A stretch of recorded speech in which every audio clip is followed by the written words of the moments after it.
1 week season. Welcome to Solo Ship Week 17. Squirrel Patrol. I'm joined by JM to Win from 1 week season.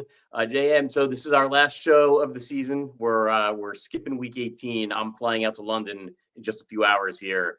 So I got to leave like right after the show. But we've got a really weird slate ahead of us. Feels a little bit like a turbo slate or something. It's only 8 games on DraftKings, 9 games on FanDuel. There's going to be some weather. It looks like there's going to be rain in almost like most of the games. Like every outdoor game, yeah. Yeah, every outdoor game. And some of it's going to be heavy some places, not so heavy other places. I think I'm seeing primarily like the Jets and Buffalo and Dolphins and Browns as like the games that are most likely to be impacted. And then Atlanta, Washington, if you're playing, it'll be raining on FanDuel Sunday night because that game is part of the slate. And that actually kind of it is a big difference, I think, again, between DraftKings and FanDuel this week, because the Atlanta Washington game is one that's like priced pretty well. It has meaning for the playoffs, and it's only on FanDuel. I guess, what are your initial takes on the week?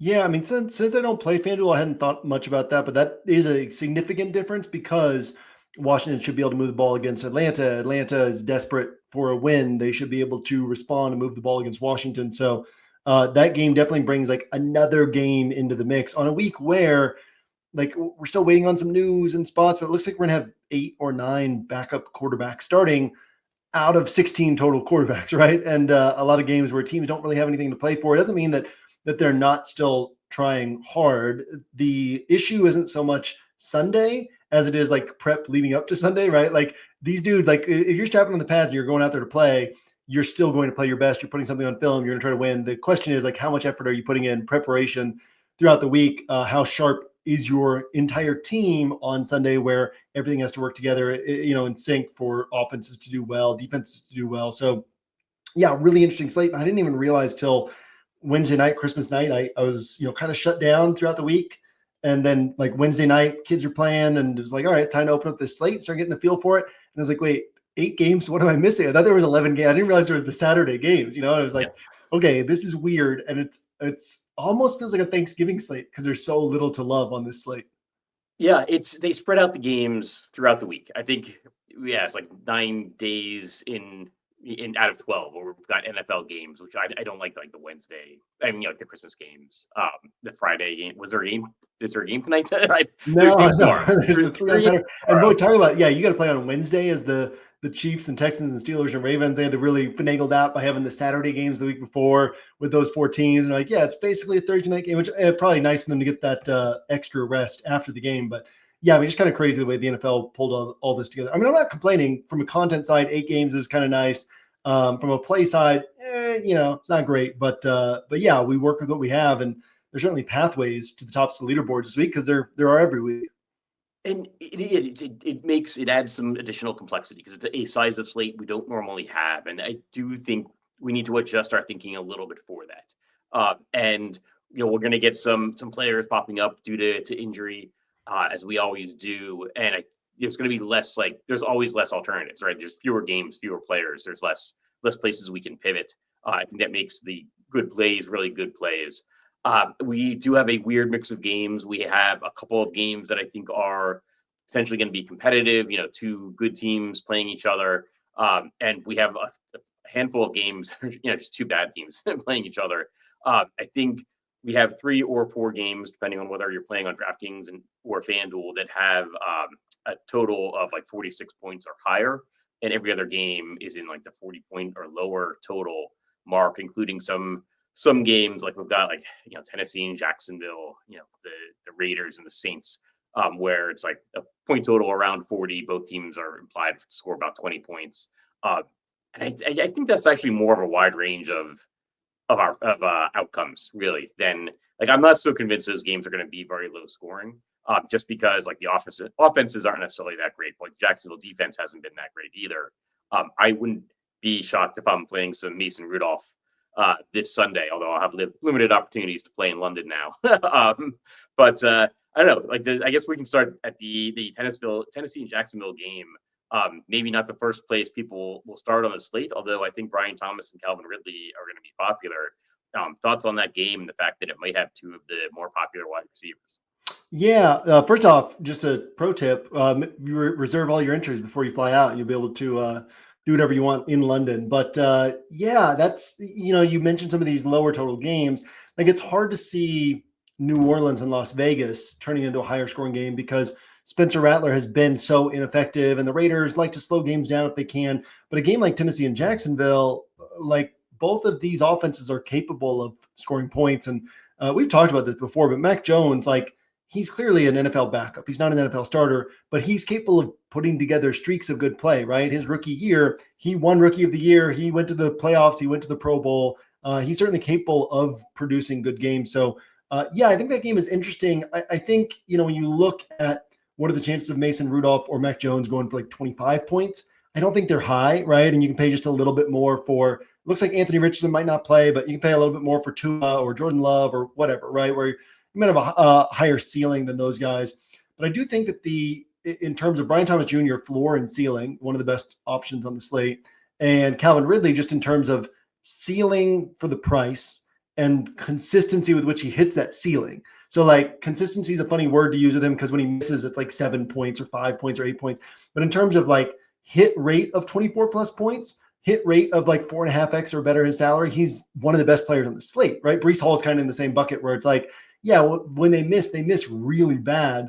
So you don't think of them as consistent players. But in terms of like how frequently they have hit for the type of score you would want, they're better plays than a lot of others. How frequently they would actually help you win a tournament, they're better than a lot of others. So I think that Calvin Ridley and Brian Thomas Jr. are certainly in the mix. And like you said, if you're thinking about those, it's worth going down that line a little bit and thinking about those quarterbacks, especially on a slate this small where it takes fewer things to break in other spots for that spot to end up being valuable. Yeah, I've got some DraftKings main event tickets, so I got to make sure I get those entered before the flight takes off. Because otherwise, those are $3,000 tickets, and I definitely do not want those expiring in my account. Yeah, so I will make sure I get those entered. Yeah, so I think this game is interesting. I forgot like Pro Bowler Mac Jones or former Pro Bowler Mac Jones. Yeah, I think you could play either one of those quarterbacks with a thought that hopefully they do a little bit better than expected, and they're just cheap. And so if there's no Josh Allen 45-point or 49-point game, then maybe you want to be spending as little as possible at quarterback while still getting a reasonably good game. And I think both Mac Jones and Mason Rudolph have the clear stacking partners. I think with Mason Rudolph, I think you actually have Ridley and Chig Okonkwo, who's been coming on, but he's 3,700 or 3,600, I think, which is also the same price as Jake Ferguson. Probably rather play Jake Ferguson. But yeah, I may end up in one of those main event rosters playing the former Pro Bowler Mac Jones or Mason Rudolph, just because the receiving options, I think, in the game are a little bit underpriced. And maybe you just stack up a couple of those and then you fill it out with another like higher priced game. Speaking of, Josh Allen, 45 pointers, another game environment that might be somewhat interesting is the Jets and Bills. I said last week, I thought the outcome of the Jets last game was going to depend a little bit on the psychology of Aaron Rodgers. I still think that's true going into this week against the Bills, but I think this is an interesting game, and it's one that's not going to pop off the page for projections. But the Bills have a 28-point implied point total, and the Jets have been passing more. Is that a game? I think it's a game you're high on from reading 1 week season. Is it a game that you want to talk about? Yeah, I mean, it's hard to see Josh Allen putting up more than 32 DraftKings points just because given the way that this offense has run this year, he really needs to be pushed. And I think that the Jets can do well. I think the Jets will do well here, but they still do well in this dink and dunk, march the field style of offense that Aaron Rodgers runs. And it sets up really well against this zone heavy Bills defense. I think that the Jets can score points, but I don't think they can really push the scoring environment. At the same time, we then have to shift over to the context of the slate with only 8 games. And, if Baker Mayfield scores 22, like, who else on this slate might, and it looks like Anthony Richardson is on track to miss. Jordan Love, obviously, we can have heavy volume. He can put up 30 points, but most of the time this year he's been putting up 14, 16 points. Sam Darnold, he's capable of putting up 24, 25, even 30 plus. But playing one of the best pass defenses in football, and more than likely Sam Darnold ends up putting up 17, 20, 22, right? So like if Josh Allen puts up 30, yeah, you wish that he put up a better score for the price tag, but it's a weird week where that actually, like Josh Allen plus Khalil Shakir stack, and Shakir puts up 22 and Josh Allen puts up 30. And typically for what you're spending, you're like, it's not that great. But in the context of this slate, it could actually matter if everything else kind of crumbles. So yeah, to me, I think Josh Allen is more like large field play than tighter builds, but I think that he's in the mix. I think that pass catchers, especially from I guess offensive pieces from the Jets side, right? Like we expect the Bills to score points. We expect the Jets to be chasing, passing with a concentrated passing attack of Breece Hall, Garrett Wilson, and Devontae Adams. So definitely considering a Jets player on every roster is very much like in the mix on this small slate this week. Yeah, I agree. I think Devontae Adams looks like he's been getting the bulk of the passing game work, but the Bills, I believe they allow the most receptions per game to running backs, and I know they allow the most receiving yards per game to running backs. Breece Hall seems to be a little bit forgotten about. He hasn't had this like massive workload. He hasn't had these massive games. The entire Jets offense has been a disappointment, but he's still a talented player. He is still one of those running backs you can see, if he gets a hole, he's just running down the field. So that's something I'm interested in if I can find the value to make it work. I think I would probably want to play Josh Allen and run it back with Devontae Adams, and just hope that the concentration goes there, or maybe like even a Josh Allen with Devontae Adams and Breece Hall, and hope Breece Hall is getting the receptions at the running, out of the running back position. Devontae Adams is taking more of the share from Garrett Wilson that maybe he should. I think that's an interesting way to stack the game. Also, it is going to be weather dependent. I want to see like how hard it's raining, because if it is raining a lot, then maybe my way of playing this game becomes James Cook and the Bills defense or something like that. I think James Cook is a player. I never am over the field on him, but I might be this week just because he's so efficient, and I hate to hold efficiency against a player because it's not his fault that he just runs into the end zone and then he can't get more carries, right? Like, so I think this is a week I might play more James Cook than I normally do. I guess like any thoughts on Cook? Yeah, I mean, Cook is one of these guys that I've been overweight the field on throughout the season because he's hit 4 times, and I think only one of those games he had more than 16 touches. And so that's so tough to pull the trigger on. But then when you look at, Josh Jacobs has hit twice this year. Jonathan Taylor has hit twice this year. Devon Achane's hit 4 times. Like if Cook's hitting 4 times, the floor is lower when he misses. And it's hard to like work out logically when he's going to hit because the touches just aren't there. But you also know that he's capable of hitting, and that people typically don't go to him because the down scores don't look good. And so, James Cook, especially on this week where there's typically we use running back as like, well, you can project what's going to happen, right? And so like last week, right, there was like 30, there was like 6 or 7 running backs who scored 30 plus DraftKings points. So you're going off the board. What's the value that you gain if all these running backs are scoring 30 plus and you're giving yourself a lower shot at hitting that score, and then you're still just matching these higher on players? But on this particular week, there's fewer running backs available. There's more dents in all of these running back plays. Therefore, we're far more likely than normal to have a bunch of people getting 12, 16, 18 points at running back. And if you get the 30-pointer, it's that much more valuable. So this is kind of the week where it makes sense to take the swing on these broader range of outcomes guys. Breece Hall, James Cook being 2 of the main guys in this bucket of, guys who, when they miss, they can miss bad, but also they could actually end up being difference makers on the slate. Breece Hall could score 25, and he could be one of only 2 or 3 running backs who do that on the slate. James Cook could score 30, and he could be one of only 1 or 2 running backs who do that on the slate. So, definitely think those guys are interesting this week.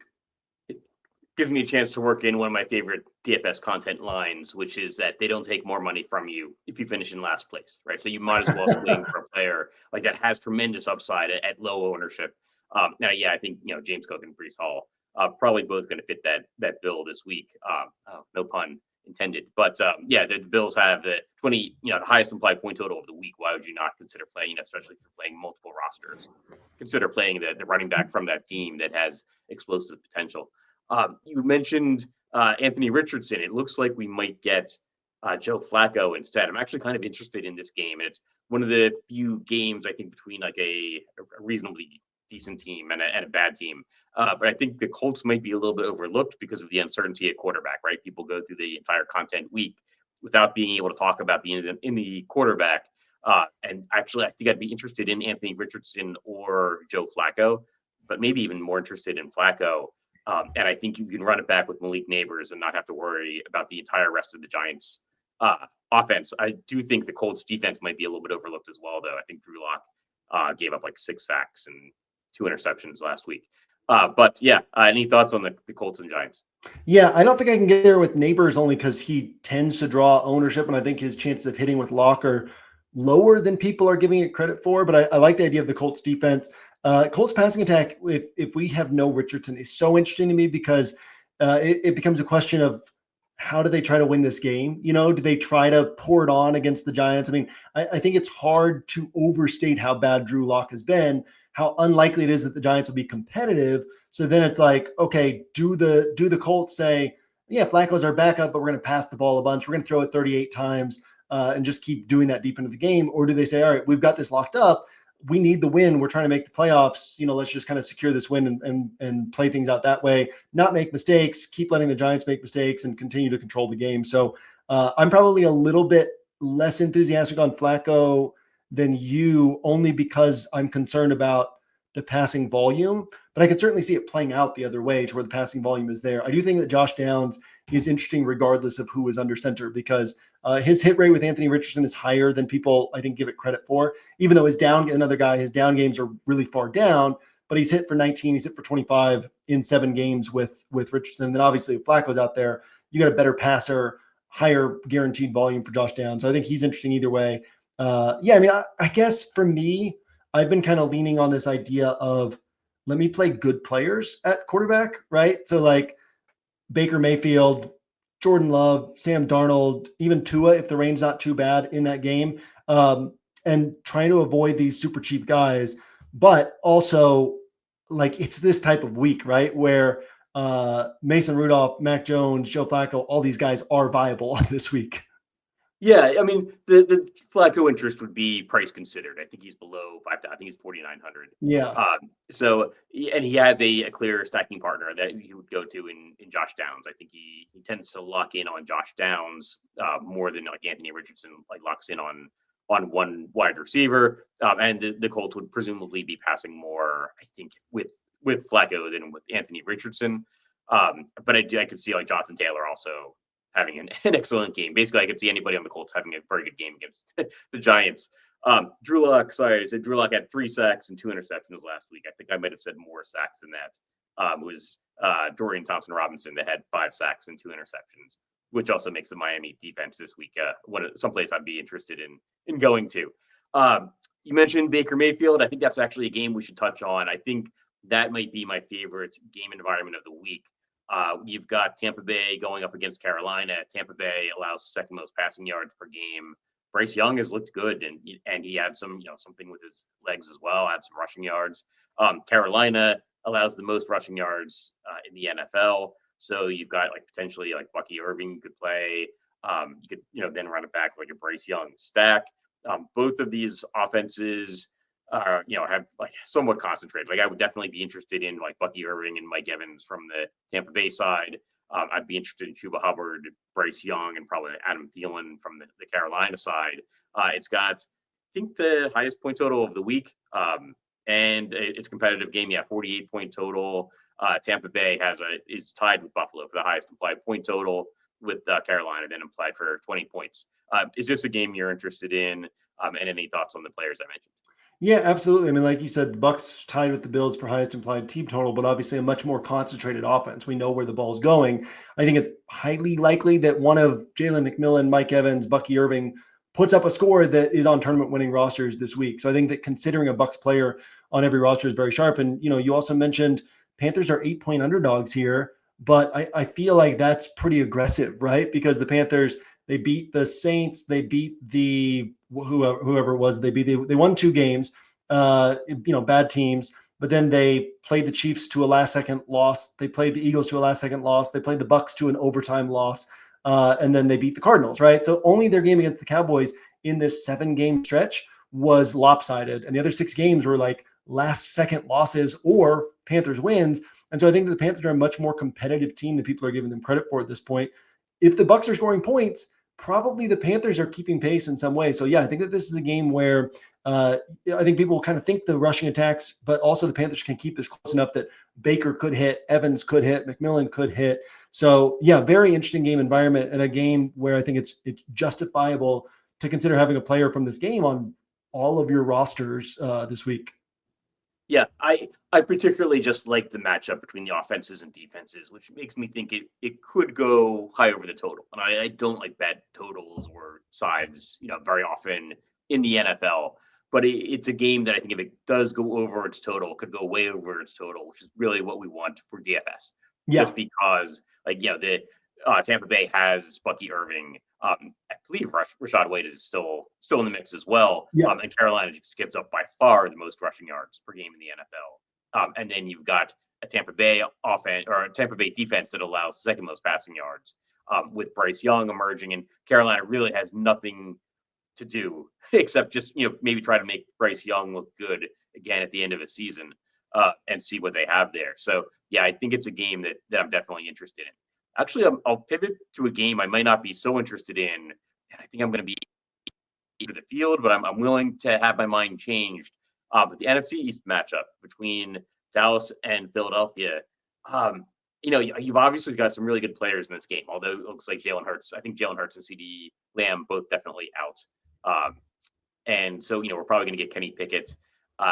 From the passing game, I probably like Jake Ferguson to get more of a share, and he's only 3,700 and fills the tight end position. This is a very low total. I think this is like 38-point total. If you kind of closed your eyes and didn't look at the team names and you just looked at the Vegas total, I think you'd probably be you'd probably be passing over this game. Yeah. Dallas 15.5 implied points. Philadelphia only 22.5. I don't know. I think people want to play Saquon Barkley because I think he needs like 230 something rushing yards to get Eric Dickerson's record. But yeah, I don't know. I'm probably going to pass. But what are your thoughts? Yeah, I mean, let's look at throw out Washington last week. Washington scored 36 previous games against the Eagles. Tremendous Eagles defense. Pittsburgh scored 13. Carolina scored 16. Baltimore scored 19. The Rams offense scored 20. Washington scored 18. Dallas scored 6. Like, the Bengals scored 17 in this matchup. Like, this has not been a good matchup for offense, and Cooper Rush has played really well. Like, he's clearly one of the top backup quarterbacks in the NFL. It's still a backup quarterback with no CeeDee Lamb. And the Eagles side, you still have a shot at the number 1 seed, and you're playing against you're starting Kenny Pickett at quarterback. Like, I don't see the Eagles being that aggressive in the spot against a Cowboys defense that's been really good since Micah Parsons came back. So yeah, I see this being a low scoring game. I think that Saquon is still very much in the mix just because his hit rate this year is so much higher than anyone else available. And I don't want to overthink that and be like, oh, well, the matchup and the game environment and the game total and all that. Like, I still think Saquon we play out the slate 100 times. He's going to go for 30 plus points more often than anybody else on this slate. And he's not that much more expensive than some of the other options. But outside of Saquon, I don't have major interest in this game environment. I'm not even that thrilled about Jake Ferguson, because can he put up a score that kills me for not having him? I'm not so sure that he can. So yeah, that's kind of how I see this game. Actually, just thinking through it, I probably will have to play some Saquon, because if the Eagles are implied for 22.5 points, if Saquon gets 3 touchdowns, I'd feel like an idiot not playing Saquon Barkley if Jalen Hurts is out, right? We've been concerned the whole season that, Hurts gets the 1-yard touchdowns, and, what if it's a Jalen Hurts game and not a Saquon Barkley game? Well, if Jalen Hurts isn't there, maybe they just rely on Saquon Barkley, and what better opportunity to just keep running him. I do think the game has limited meaning in the standings. It's very unlikely that Philadelphia is able to get the 1 seed. So there's some concern, what if they're just not playing their starters by the fourth quarter? But that's something we've kind of dealt with for multiple seasons now with Philadelphia, that possibility with the offense. Let's see. I think one game we didn't touch on, Miami and Cleveland. My notes on this game are Miami defense and special teams and Devon Achane, and that it could be raining. So that's my interest in the game. Do you have any different take? Yeah, I actually think, given the context of this slate, I think Tua is pretty interesting because the Dolphins are 28th in run offense DVOA, so they can't run the ball. In the comfortable win against the Raiders, they still threw it 36 times. Comfortable win against the Patriots, they threw it 40 times. If the rain's not bad, right? It's not supposed to be that cold. And I think that just immediately you look at Dolphins, Tua and the Dolphins in Cleveland in December, and it's immediately like, well, check that off the list, right? Take that passing attack off the list. And then you realize, well, there's not a lot to love. Tua's got, what was it, 4 out of 6 games with like 26 plus DraftKings points. He's got all this passing volume. And I think this is a game where we could see the Dolphins like one of those Tua Achane Dolphins defense rosters, right? Where it's like, it's counterintuitive. You don't play the quarterback with the defense. And every once in a while you see a team, the Lions did against the Jags, right? Where the defense smashes and the quarterback smashes because they're just in control of the game and they're still passing because that's how the Dolphins can move the ball. So I actually think that Tua is interesting in this one. It kind of depends on how heavily it's raining, but I think that's a sneaky way to attack this game. But I'm with you on nothing on the Cleveland side. And I think that Tua is kind of an off the board way to gain an edge, but not necessarily the sharpest on paper play on the slate for sure. Yeah, it's something I'd be interested in though for multi-entry. And like I was thinking about it. You're right. I was kind of scratching it off. But I do think maybe it should be scratched off if it's really heavy raining. Then maybe it is just a Miami defense 7-on HN game.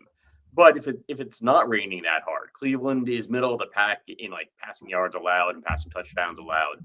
They allow the most yards per catch in the NFL, and that there's Tyreek Hill right there. There's probably not going to see that much ownership as people maybe do just scratch off the game or say, oh well, Cleveland's middle of the pack pass defense. Like Tyreek Hill is always somebody, if he doesn't draw a lot of ownership, can break a slate. We're a few weeks away from him, going for I think 100 yards and a touchdown. So yeah, he's somebody that I should probably add to my list of guys that could break the slate that aren't going to see a lot of ownership. I guess one last game, Green Bay and Minnesota. It's got a pretty decent total. I think it's a game that I think 48.5-point total. Vikings favored by a couple of points. I'll definitely be playing some Sam Darnold and Justin Jefferson. I don't know how much I'm going to be playing from the Green Bay side. What are your thoughts on the game? Yeah, I mean, I kind of think we have to throw out that week 4 game, right? The Packers fell behind 28-0. Jordan Love threw the ball 54 times. The rest of the season, he's topped 33 pass attempts twice. That's not how they want to play games. But also, Minnesota does give up the most yards and catches to wide receivers, the most fantasy points to wide receivers. They force the highest opponent pass play rate. So I do think this is a game where cheap Packers pass catchers are as likely to hit for the type of score you need at their price tag as any other player on the slate. And I think the Jordan Love stacks are interesting. I'm actually surprised that Darnold's grabbing so much more ownership attention than Love in the early going because, you're playing against one of the top 2 or 3 pass defenses, a team that's, number 2 in the NFL and fewest fantasy points allowed to wide receivers. But yeah, I mean, I think that this is one of those games where both these defenses are so good, but both these offenses are also so good. So we've seen it in their game against each other earlier this year, 29-31. We saw it when the Vikings played the Lions, 29-31. We saw it when the Packers played the Lions, 31-34. These games can just end up being high scoring because both offenses can score. Both teams are going to keep the pressure on. It's hard to see, does Justin Jefferson pay off at his price tag in this matchup? I would say almost certainly not, right? 20% of the time he does, 80% of the time he doesn't. Same thing with Addison. So yeah, I mean, I think that the field is going to overrate this because it's such a small slate. And this is clearly the game with the most appeal, but also it wouldn't surprise me if it ends up being, it's kind of, this whole slate is nothing super sharp. And so you can make a case for a lot of different things. The question is are you putting together rosters that would make money over time? And that's really what it's going to come down to. It's going to probably be less about how sharp you are at predicting what's going to happen, how more let's understand the range of outcomes here and then build a sharp roster so that we at least are in position to benefit if what we're betting on actually plays out in our favor. Yeah, it's actually, it could come down to some injury news as well. I think Christian Watson did not practice today. So one of the things I don't like about playing Jordan Love is it's difficult to pick, which receiving options to stack him with. But if Watson's out, that does maybe give us one less option, and then that makes the other receivers more appealing for their price tag. So it's a game I'll probably take a second look at. Yeah, I guess would a Jordan Love, Justin Jefferson stack be interesting? And that might be too expensive. It's probably I kind of chalk it up in my head as like one of these very close divisional contests that both offenses are good, but it's probably going to be competitive throughout, and it might not have an outlier score. Like I feel like there's a bigger range of outcomes probably in like Buffalo and Jets than this game, but yeah, it's a game I'll probably take a second look at once we get like full injury reports. I think we've pretty much touched on all the games. Any final thoughts? No, my internet keeps lagging, so I feel fortunate that we made it through the games. We've done it. We've had another sharp season, so I won't try to say much more because I don't know if I'll come through or not. Yeah, no worries. It's been seamless to me. I haven't noticed any lags or interruptions, so it might be my internet. But okay, so that'll do it for the week. Good luck to everybody. If you're in the with that big DraftKings contest or any big FanDuel contests this weekend, good luck to you. That'll be a wrap for the season, JM, and another excellent season. Hopefully, you can run it back again next year. 100%. Love it, man. Thanks for hanging out, everybody, and we'll see you guys on the site throughout the weekend. See you at the top of the leaderboards on Sunday.